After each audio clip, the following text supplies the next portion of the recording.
Hello विद्यार्थी मित्रों, आज આપણે આગળ ધોરણ 11 નવનીત અસાઇનમેન્ટ સેકન્ડ પરીક્ષાનું એનો વાર્ષિક હિસાબનો સેક્શન એફનો ચોથો દાખલો ગણવા જઈ રહ્યા છે. ઓકે, જેની રકમ આપણી પાસે અહીંયા આપેલી છે. દર વખતની જેમ મિત્રો આજે પણ આપણે 3 ખાતાઓ જરૂરી જે છે આપણા, જેમ કે વેપાર ખાતું, બરાબર, તેની અંદર જે મુખ્ય બાબતો છે ખરીદ પરત, વેચાણ પરત, જે લખીને રાખેલી છે મેં ઓલરેડી. ત્યાર પછીનું નફા નુકસાન ખાતું, એ પણ આપણે લખીને રાખેલું છે, દોરીને રાખેલું છે. અને પાકું સરવૈયું. પાકા સરવાળામાં આપણે દર વખતે મૂડીવાળું જે છે, મૂડી દેવા સાઈડ તમામ બાબતો જે લખીએ છીએ એ લખીને ઓલરેડી આપણે અહીંયા રાખેલી છે, બરાબર. તો એ જ રીતે હવે આપણે દાખલાનું શરૂઆત જે રીતે કરીએ છીએ અગાઉ પ્રમાણે એ રીતે અહીંયા શરૂ કરીશું. થોડાક ધ્યાનથી આપણે અહીંયા સમજવાનો પ્રયત્ન કરીશું અમુક બાબતોને, ખાસ અગત્યની બાબતો અહીંયા જે છે તે. ઓકે, તો આપણને કીધું છે વિશ્વનાથના નીચે આપેલા કાચા સરાના હવાલા પરથી વેપાર ખાતું, નફા નુકસાન ખાતું, પાકું સરવૈયું બનાવો, એટલે કે વાર્ષિક હિસાબો બનાવો. તો હવાલાથી આપણે જે રીતે શરૂ કરીએ છીએ તે રીતે અત્યારે હાલ પણ શરૂ કરીએ છીએ. તો જો મિત્રો, એમાં સૌપ્રથમ હવાલો આપણને આપ્યો છે કે યંત્ર પર ઘસારાનો દર વધારીને 10% કરો. યંત્ર પર ઘસારાની બે અસરો હોય આપણી પાસે. એક તો મિલકતમાંથી બાદ કરાય અને નફા નુકસાન ખાતાની ઉધાર સાઈડ દર્શાવાય. તો મિત્રો અહીંયા જો યંત્ર આપણી પાસે છે 46,000, પણ સાથે સાથે અહીંયા નીચે જોઈએ તો યંત્રનો ઘસારો પણ 4,000 ઓલરેડી આપેલો છે. આ 4,000 જે છે ઓલરેડી પહેલાં ગણેલો ઘસારો હતો, એટલે જૂનો ઘસારો કહેવાય. અને આપણે હવે નવેસરથી 10% ઘસારો વધારવાનો છે. મતલબ કે આ 4,000 જે છે 10% લેખે ઘસારો નહીં ગણ્યો હોય એ લોકોએ, બરાબર. તો આપણે ઘસારો નવેસરથી ગણવાનો છે. ત્યારે શું કરવું? તો આ જે જૂનો ઘસારો 4,000 છે એ મિલકતમાં પહેલાં એડ કરી દેવા, ઉમેરી દેવો. અને ત્યારબાદ જે મિલકતની કિંમત મળે છે આપણને, એ કિંમત ઉપર આપણે શું કરવાનું છે? 10% ઘસારો ગણવાનો છે.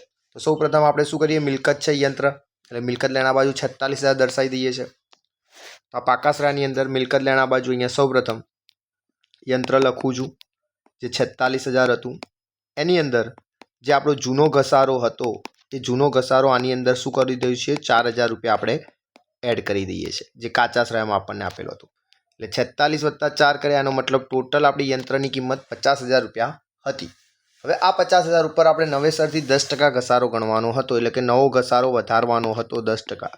તો 50,000ના આપણે 10% કરીએ છીએ, તો કે 50,000ના 10% આપણી પાસે થશે 5,000, બરાબર, જે ઘસારો મિલકતમાંથી બાદ કરાય. તો 50માંથી આપણે 5 બાદ કર્યા, એટલે યંત્રની કિંમત આપણી 12 વધી છે 45,000. આ ઘસારાની બીજી અસર આપણે આપવાની આપણા નફા નુકસાન ખાતાની ઉધાર સાઈડ.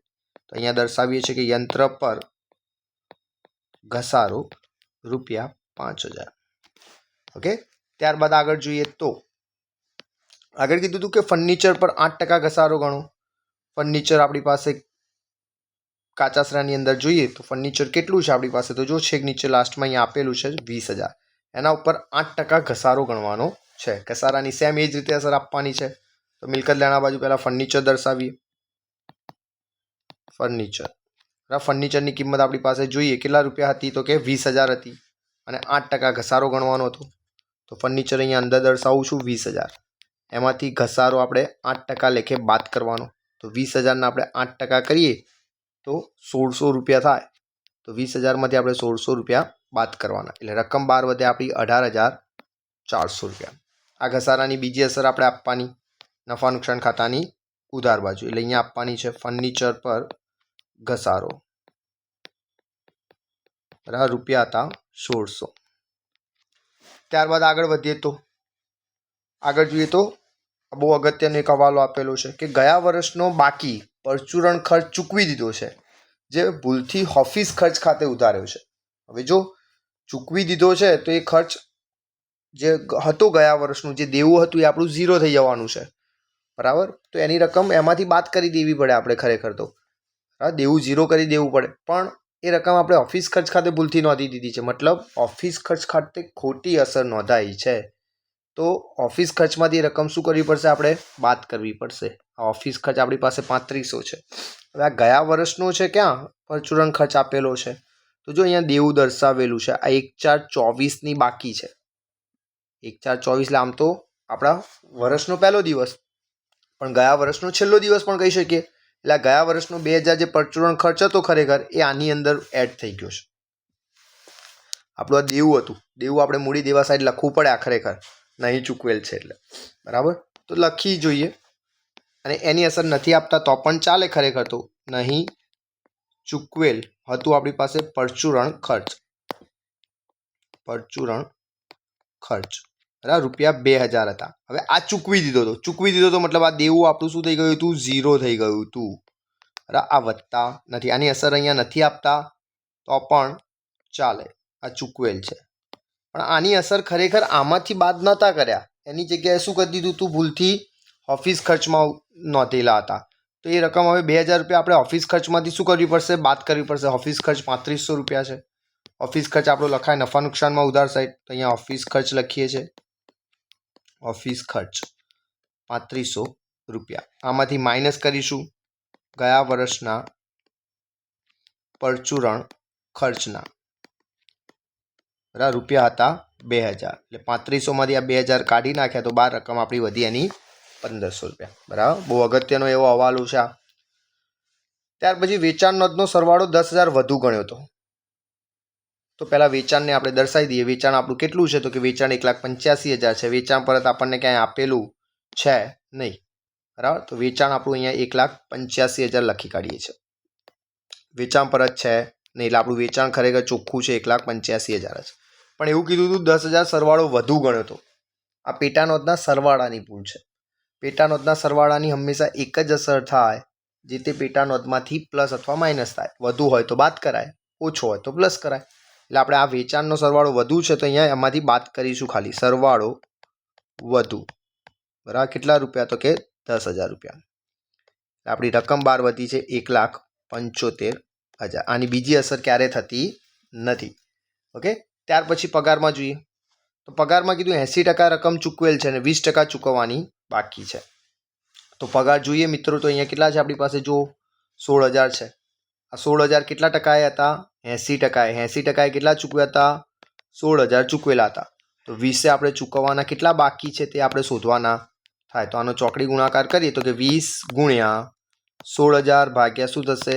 80 થશે, બરાબર. તો 20 ગુણ્યા તમે 16000 ભાગ્યા 80 કરો તો આપણને શું મળશે? કેટલો પરચુરણ ખર્ચ ચૂકવવાનો બાકી છે તે આપણને મળી આવશે કે 4000 રૂપિયા આપણે પરચુરણ ખર્ચ ચૂકવવાનો બાકી છે તેમ કહી શકાય. ચૂકવવાનો બાકી પગાર કહી શકાય, બરાબર. પગાર ચૂકવવાનો બાકી છે. હવે ચૂકવવાના બાકી પગારની બે અસર શું કરાય? તો એક તો પગારમાં પ્લસ કરાય, બરાબર. તો પગાર ક્યાં લખીએ આપણે? નફા નુકસાન ખાતાની ઉધાર સાઈડ લખાય. તો અહીંયા લખીએ છીએ પગાર.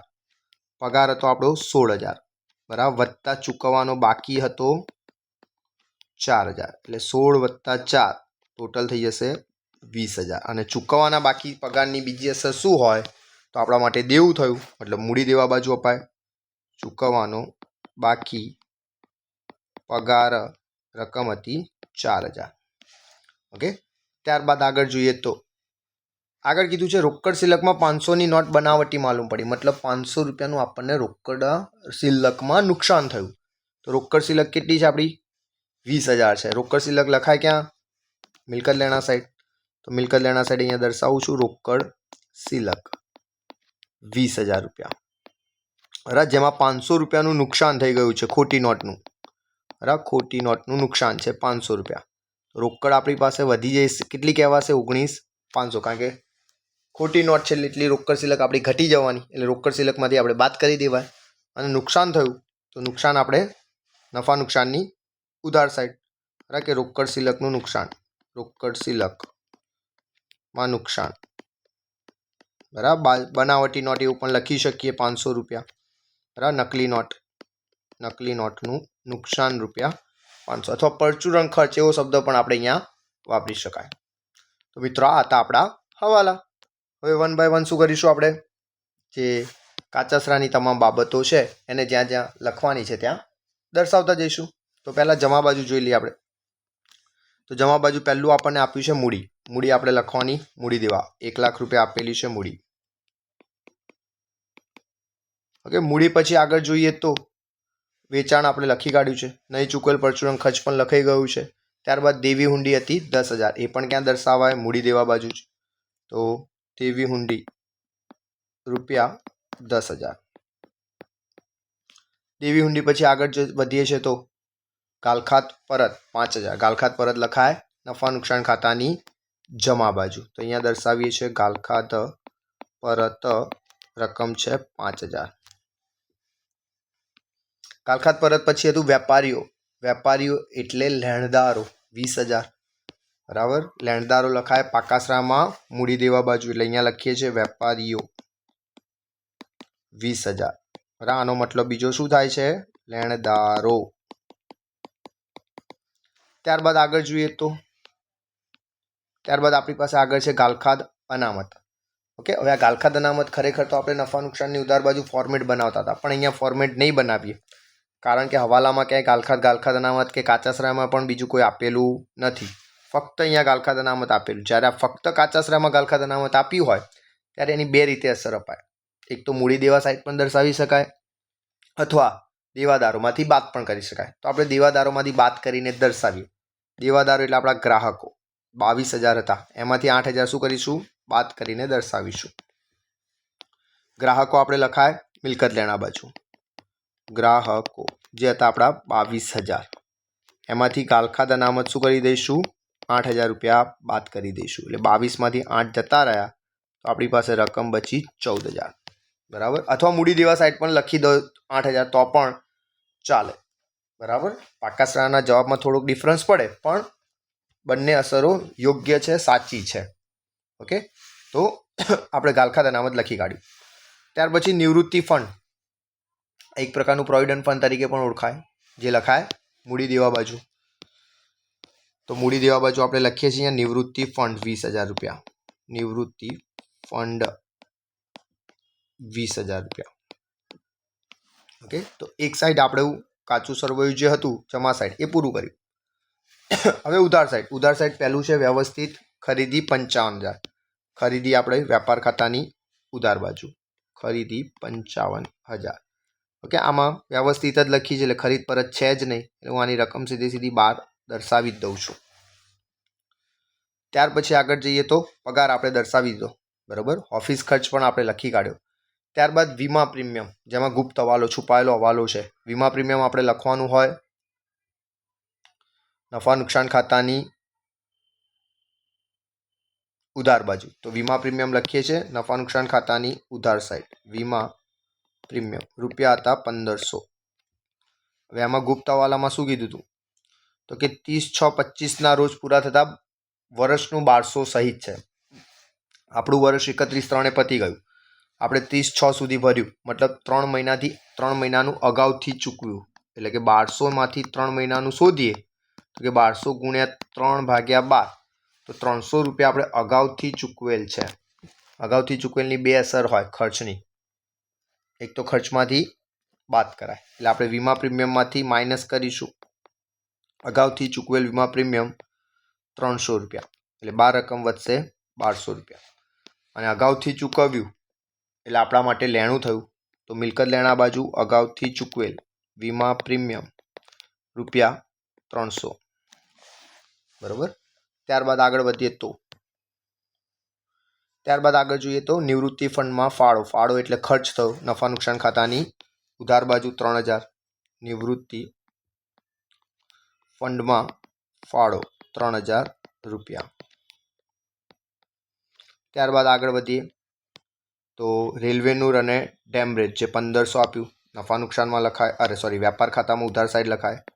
રેલવેનું ડેમરેજ 1,500 રૂપિયા.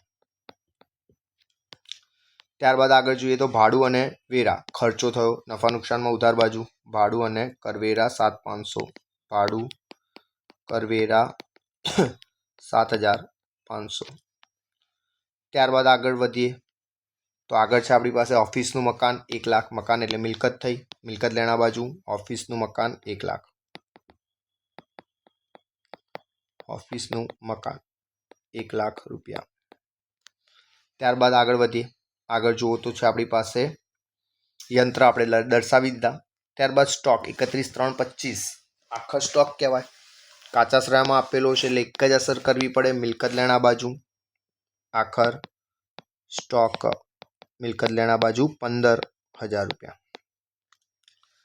આખર સ્ટોક પછી આગળની વિગત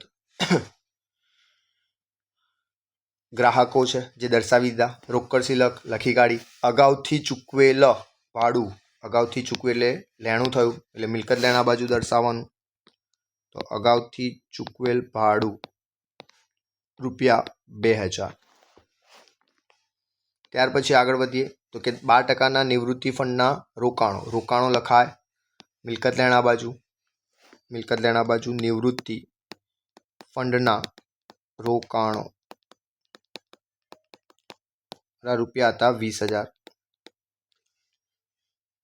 ઓકે, નિવૃત્તિ ફંડના રોકાણો 20,000. પછી ગાડા ભાડું વેપારમાં લખાય ઉધાર સાઈડ 3,000.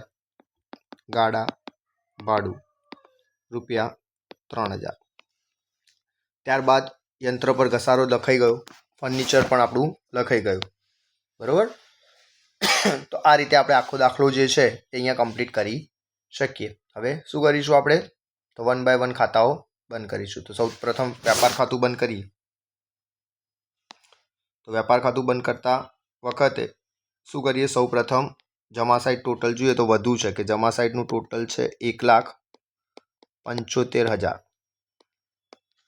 બરાબર. એ જ અહીંયા ઉધાર સાઈડ પણ દર્શાવીશું 1,75,000.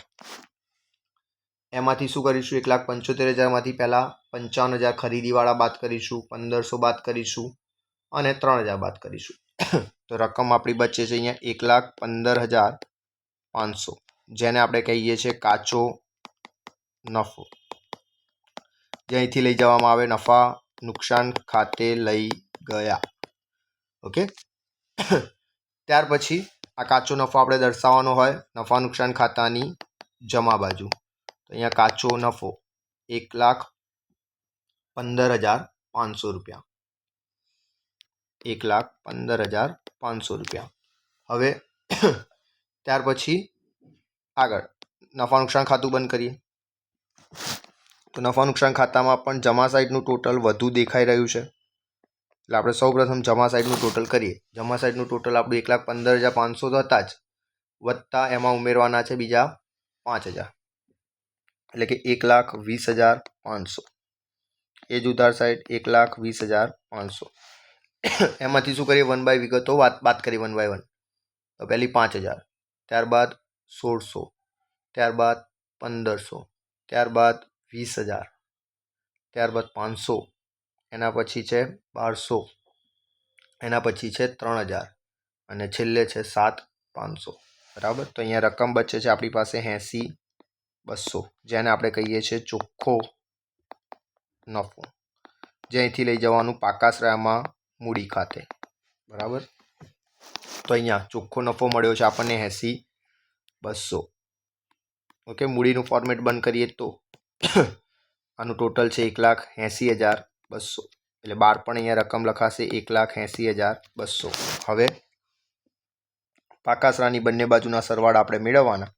તો મૂડી દેવા સાઈડ જોઈએ તો પહેલું હતું 1,80,200 વત્તા 4,000 વત્તા 10,000 વત્તા 20,000 અને ફરીથી વત્તા 20,000. તો આ રીતે આપણું મૂડી દેવા સાઈડનું ટોટલ મળે છે 2,34,200. એ જ રીતે મિલકત લેણા સાઈડ ચેક કરીએ તો કે પહેલાં 45,000, પછી 18,400, 19,500, 14,000, ત્યારબાદ 300, ત્યારબાદ 1,00,000, ત્યાર પછી છે 15,000, ત્યાર પછી છે આપણી પાસે 2,000 અને 20,000. તો આ બાજુ પણ આપણું ટોટલ મળી જાય છે 2,34,200. બરાબર મિત્રો. તો આ રીતે આપણે દાખલા નંબર અસાઇનમેન્ટનો ચોથો વાર્ષિક હિસાબ જે હતો એ આપણે અહીંયા કરી શકીએ એમ છે. ઓકે. તો નેક્સ્ટ ટાઈમ આપણે આગળ બીજો એક દાખલો જે છે એ નેક્સ્ટ ટાઈમ આપણે આગળ જોઈશું આ જ રીતે.